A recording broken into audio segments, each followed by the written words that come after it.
আজকে আমি আপনাদেরকে বলবো এই আদি শক্তি দেবী পার্বতী যে আদি শক্তি আর মহাদেব পুত্র গণেশ কেন হাতির মতন তার মাথা, কি জন্য, কি কারণে, কিভাবে সৃষ্টি হয়েছিল গণেশ দেবের, এই নিয়ে আজকে আপনাদেরকে এই কাহিনীটা একটু শোনাবো। অল্প করেই শোনাবো, পুরোটা শোনাতে গেলে অনেক টাইম লেগে যাবে। অল্প করেই জিনিসটা আমি শোনাবো। একদিন আদিশক্তি পার্বতী, শিবের স্ত্রী যিনি আদিশক্তি, তিনি একদিন স্নান করতে যাচ্ছিলেন। তা কোনো দ্বার রক্ষক বলে কেউ ছিল না সেই সময়। যখন ছিল না তখন দেবী কি করেছিল, তার গায়ের ময়লা বার করে সেই ময়লা থেকে একটি মানব শিশুর সৃষ্টি করেছিলেন। মানব শিশু, তা মানব শিশুটাকে বলেছিলেন তিনি স্নানে যাচ্ছেন, কাউকে যেন ঢুকতে না দেওয়া হয়। তা এটা শুনে ওই শিশুটি মাথা নেড়েছিল, হ্যাঁ মা ঠিক আছে, মাথা নেড়েছিল। যেহেতু তার দেহ থেকে সৃষ্টি, তাকে মা বলেছিল।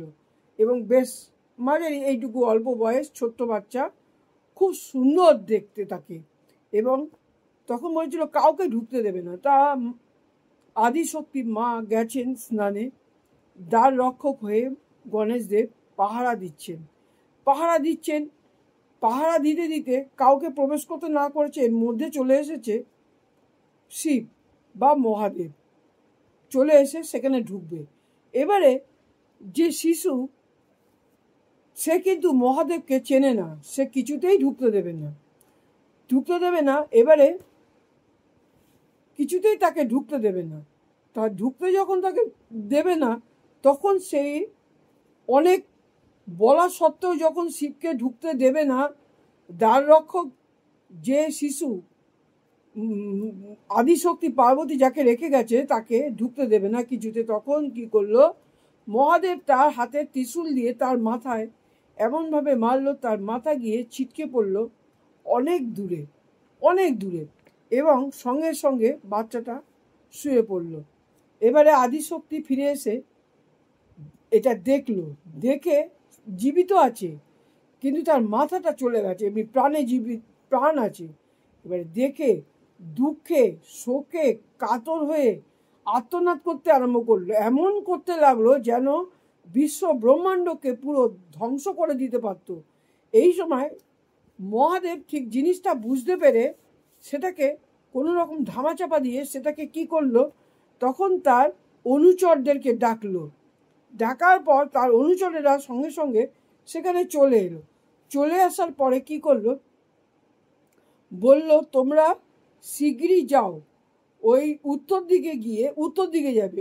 দিকে গিয়ে যেখানে তোমরা একটা প্রাণী দেখতে পাবে, যে কোনো প্রাণী একটা দেখতে পাবে, জীবন্ত একটা প্রাণী দেখতে পাবে, তার মাথাটা শুধু নিয়ে আসো। তারপরে তার অনুচরেরা অনেক দূরে উত্তর দিকে খুঁজতে গেছে, অনেক দূরে, কিছুক্ষণ বেশ টাইম লাগছে খুঁজতে অনুচরেরা তারপরে কি করলো, সেই একটা হাতি দেখতে পেল। এবারে হচ্ছে তা জীবিত, আর কোনো কিছু দেখতে পেল না। কেউ কোনো কিছু দেখতে পেল না। ভেবেছিল হাতি না অন্য কিছু নেবে, কোনো মানুষের মাথা নেবে বা কিছু একটা করবে, কিন্তু হাতি ছাড়া আর কিছুই খুঁজে পেল না।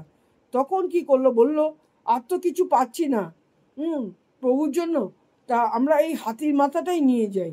তখন তারা হাতির মাথাটা কেটে সেই তাড়াতাড়ি করে তা মহাদেবের কাছে নিয়ে উপস্থিত হওয়াতে মহাদেব ওই হাতির মাথা, ওই শিশুটির মাথার উপরে দিয়ে তাকে হাতির মতন মুখ তৈরি করে দিল। এবারে হাতির মতন মুখ মানে গণমুখ বলা হয়। এটা হচ্ছে হাতির মুখ, এটা হচ্ছে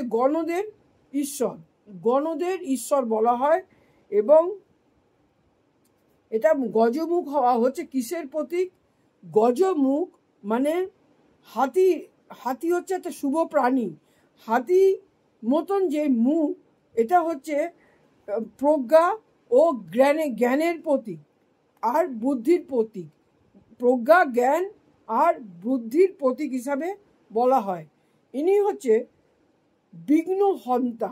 বিঘ্নহন্তা মানে বিঘ্ন বিনাশক দেবতা বলা হয়। আমাদের বিঘ্ন বিনাশ দেবতা হচ্ছে আমাদের গণেশ দেব। তা তিনি শুধু জ্ঞানের দেবতা, জ্ঞানেরই দেবতা এবং সব কিছুর দেবতা, সব কিছু শান্তি, সব কিছুর প্রতীক। তার জন্য গণেশ পুজো আগে করার নিয়ম বলা হয়েছে, সেটা পরে। এটা হচ্ছে খুব বিশাল বড় বুদ্ধির প্রতীক, বুদ্ধির প্রতীক। তাই জন্য গণেশ দেব হচ্ছে আমাদের বুদ্ধির প্রতীক। তার জন্য গণেশ দেবের পুজো করা হয়। গণেশ দেবের সঙ্গে, গণেশ দেবের যে পুজো, তার সঙ্গে রাহুর কানেকশন আছে। রাহু দেবের পুজো যদি সেই সময় করা যায় গণেশ দেবের পুজোর সঙ্গে, তাহলে রাহু শান্ত হয়। আচ্ছা, প্রতীক। ইনি শুধু বিঘ্নহন্তা শুধু নন, তিনি জ্ঞানের দেবতা। বৃহৎ কর্ণ, হাতির যেমন কান তেমনি তার মানে গণেশের কানটাও হলো হাতির কর্ণের মতন। বিশাল হওয়া কেন? সব কিছু এটা কোনো কিছু কারণ না থাকলে কোনো কিছু হয় না। বৃহৎ কান, এটা বোঝায় কি? গণেশ কান বোঝায় হচ্ছে অনেক তার ভক্ত, ভক্ত হচ্ছে অনেক তার। তাই ভক্তরা যে প্রার্থনা করবে এবং তা অনুরোধ করবে যাতে সেটা মনোযোগ সহকারে শুনতে পারে, সেইটা হচ্ছে কান দিয়ে যাতে শুনতে পারে, সেই জন্য কানটা বড় করা হয়েছে। কান, হাতির কানটা বড় হওয়ার জন্য এটা হচ্ছে সৃষ্টির একটা পরিকল্পনা বলা হয় এটাকে। যেহেতু কান দিয়ে সারা পৃথিবীর লোকের কথা, দুনিয়া বিশ্ব ব্রহ্মাণ্ডের কথা যাতে শুনতে পারে, সেই জন্য কানটা এত বৃহৎ, আর যাতে মনোযোগ সহকারে শুনতে পারে সেই জন্য। আর কোনো মানুষের অনুরোধ যাতে শুনতে পারে, অনুরোধ মানুষ যাতে অনুরোধ করছে, প্রাণীরা যা অনুরোধ করছে, সেই অনুরোধটা শোনার জন্য তার কানটা বড় হওয়া দরকার। সেই জন্য তার কান অনেক অনেক বড়, তাই জন্য অনেক বড় মনে হয়। আর ক্ষুদ্র চোখ, আমি কয়েকটা বলবো। গণেশের ক্ষুদ্র চোখ। আচ্ছা, হাতির যেমন চোখ হচ্ছে ছোট, তেমনি হচ্ছে গণেশের তো হাতির মুখ বসাতে সেই চোখটা হলো ছোট। হাতির চোখ ছোট হলে কি হবে? তার মধ্যে আছে, দেখবেন গণেশের যে চোখ এই পুজোতে আসবে বা গণেশের যে পুজো গেল, এই যে গণেশের চোখ, এই বড় বড় ঠাকুর যখন আসবে দেখবেন গণেশের চোখ এমনভাবে আঁকা, বা হাতির চোখ আপনারা দেখতে পারবেন চিড়িয়াখানা গেলে বা যে কোনো জায়গায় হাতি দেখা যায়, দেখবেন অত্যন্ত মানে ধীর স্থির। হাতির চোখ হচ্ছে ধীর স্থির, মানে মনোযোগের প্রতীক। এটা তীক্ষ্ণ দৃষ্টির প্রতীক, এবং যেদিকে তাকাবে তীক্ষ্ণ দৃষ্টি দিয়ে হাতি কিন্তু তাকাবে। এর মাধ্যমে বোঝা যায় কি যে উনি মানে গণেশদেব সব কিছুই গভীরভাবে পর্যবেক্ষণ করেন। গভীরভাবে তাকিয়ে থাকবে তো তাকিয়ে থাকবে, এমনভাবে ছোট ছোট চোখ, তাকিয়ে থাকবে তো তাকিয়েই থাকবে, পর্যবেক্ষণ করেন। এবং সূক্ষ্মভাবে সূক্ষ্মাতিভাবে সমস্ত বিষয়গুলো উনি দেখতে পান। তার বিশাল মস্তক, হাতির যেমন বিশাল মস্তক, তেমনি সেই মাথাটা এনে লাগিয়েছিল বলে গণেশদেবের বিশাল মস্তক।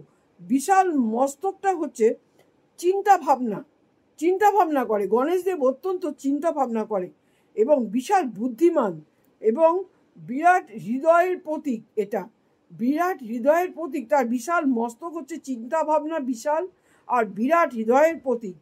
এটি শেখায় হচ্ছে যে শরীর নয়, বরং মন আর প্রজ্ঞাই হলো শ্রেষ্ঠ। শরীরটা সুন্দর হলেই, দেখতে তো সে সুন্দর হয়েছিল, কিন্তু মহাদেব তো এসে তার মস্তকটা ত্রিশূল দিয়ে কেটে দিল। তার এটা হচ্ছে শেখাচ্ছে মানুষকে যে মানুষ শুধু সুন্দর হলেই হয় না, তার বিশাল হৃদয় থাকা চায়। হৃদয়ের প্রতীক। এটা শেখায় শরীর নয়, মন আর প্রজ্ঞাই হচ্ছে মানুষকে শ্রেষ্ঠ করে তোলে। এটার দ্বারা এই শিক্ষাটা আমরা গণেশ দেবের থেকে পেয়ে থাকি। এটাই হচ্ছে আসল কারণ। গণের গজমুখ, গণ বলা হয়, গণের গজমুখ আমাদের শেখায় যে সঠিক রূপের চেয়ে আভ্যন্তরীণ মানে ভেতরের আভ্যন্তরীণ যে গুণগুলো, সেই গুণগুলো বেশি গুরুত্বপূর্ণ হওয়া দরকার। মানুষের চেহারাটা সুন্দর হওয়া বেশি দরকার না, আসল হচ্ছে মানুষের ভেতর আভ্যন্তরীণ জিনিসগুলো যদি গুণ থাকে এবং সেই গুণ গুরুত্বপূর্ণ, সেগুলো হচ্ছে গুরুত্বপূর্ণ এবং এটি মানুষের ভিতরে শক্তি ও প্রজ্ঞার দিকে মনোযোগ দিতে উৎসাহিত করে। শিবের হাতে গণেশ দেবের শিরচ্ছেদের যেই ঘটনা, এটা হচ্ছে ক্ষমা। গণেশ দেবের যে শিরচ্ছেদ করেছিল মহাদেব, এটার দ্বারা কি শিক্ষা হচ্ছে?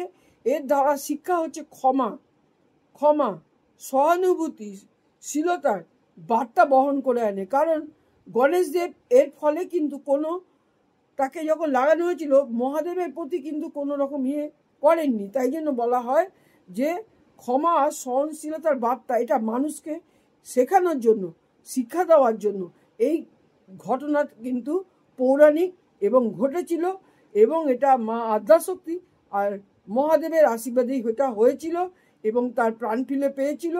তাই জন্য মানুষকে এটা শিক্ষা দেওয়া হচ্ছে যে আপনারা হবেন ভালো, মিথ্যে কথা বলবেন না, সত্য কথা বলবেন, মানুষকে কষ্ট দেবেন না, মানুষের পারলে উপকার করবেন, মানুষের প্রতি সহনশীলতা দেখাবেন, মানুষকে জ্ঞান প্রদান করবেন, বুদ্ধি প্রদান করবেন। যার যেরকম বুদ্ধি আছে, শিক্ষকরা যদি কোনো